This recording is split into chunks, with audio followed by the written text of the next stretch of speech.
Coach, congratulations on the win. Thank you. Guys, questions for Coach? Coach, just talk about the ups and downs. You guys took an early 14-0 lead, and then Toledo tied it up 14-14. Just talk about the perseverance in the end. I mean, obviously that field goal position they had, and then the relief of the missed field goal. Just talk about like the game plan. You guys were able to draw up to score that opening touchdown then. Yeah, certainly we have the utmost respect for Coach Candle and the Toledo program. They've been the kind of standard of excellence for a very long time, and we knew it was going to be a tremendous challenge. And we preached all week. 60 minutes or as long as it takes, and took till overtime, and we ended up making one more play than they did. So incredibly proud of and happy for our kids. Joe, big picture, we've been talking a long time about showing real progress. Yep. Double your win total from the previous 2 seasons. Close out the season with back-to-back wins. How do you look at this? Yeah.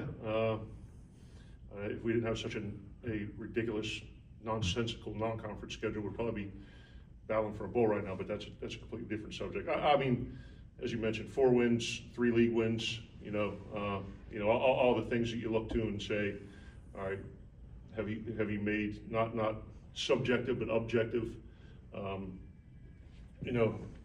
steps towards building a successful program. And more than anything, I'm happy for the seniors, whether they've been here 3 years or 3 months, and for our kids who come in every single day and stayed committed to the process of what we preached as necessary, to win football games. I mean, it's all the things you said I think are accurate, but particularly against a program like Toledo. I'm considering Adrian Norton, Bobby Cole, and taking much action. Yeah, they're a heck of a coverage football team. Number 12 in particular for them is a guy that I think will play on Sundays.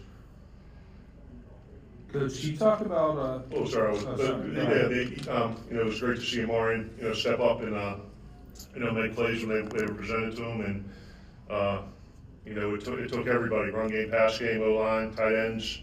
But certainly Amarian to start off the game with a 73-yarder, and then make a nice play on the flea flicker, and do a couple of nice things. Polk also plays a slot. Made some nice contributions. But yeah, we knew it was going to take everyone in all 3 phases for us to be able to have a chance to win this one on the NFL roster. Joe, what are you thinking when they line up for the field goal at that regulation? Sound corny. My dad passed away last Wednesday. Had a eulogy last night, and I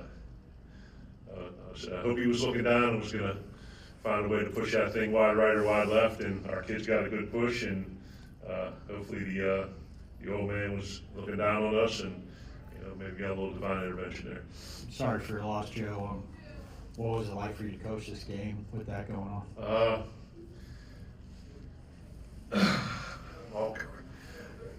He passed last Wednesday. And I was able to spend the entire day with him.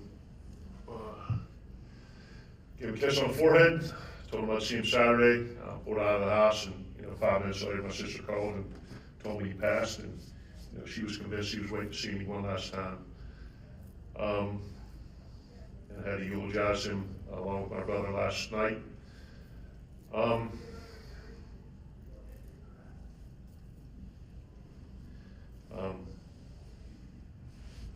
And it was,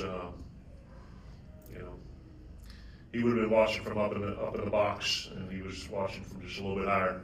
And I know he's looking down, and immensely proud of our kids, and hopefully his son as well, along with my mom, my brothers, and everyone else who was here.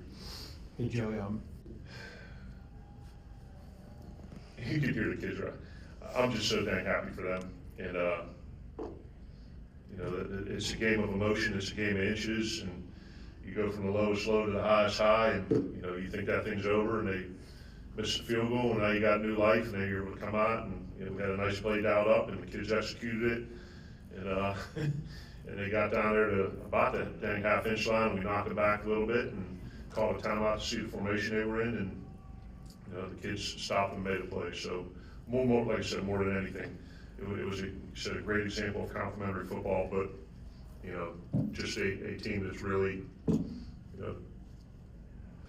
find a way to become a pretty good team. And then what just a season with Ben Finley. What up? Just talk good about you. Oh, my fault. Here's Spurs. A season with Ben Finley. Came in here, obviously, won a competition, and then made big plays throughout, and then again tonight. Can you describe his impact? Yeah, I mean, it's tough for portal kids sometimes, particularly quarterbacks. But Ben came in here and earned the respect of his teammates, right, through his work ethic, through his knowledge of the scheme, through his practice habits, and I think that ain't something you can fake or hide. So there's no saying that I believe in terms of leadership that don't be one of the guys so you're one of the guys. And I don't think he came in and thought that he was entitled or owed anything except the opportunity, and he ran with it. And I think you can't follow someone unless they are able to provide a good example of how they handle themselves. And the kid's always in the office watching film. He's always the person after practice. He's always incredibly energetic. He points a thumb and not a finger. And he's produced in a lot of big time situations. And like every player on the team, there's things that we got to fix and make a little bit better. But you got to remember, like, he played at NC State, he played at Cal, but he was never a full-time starter. So for a kid to come in and, I think he's close to 3,000 yards passing, and he's made a lot of big plays. So I like him because he loves football.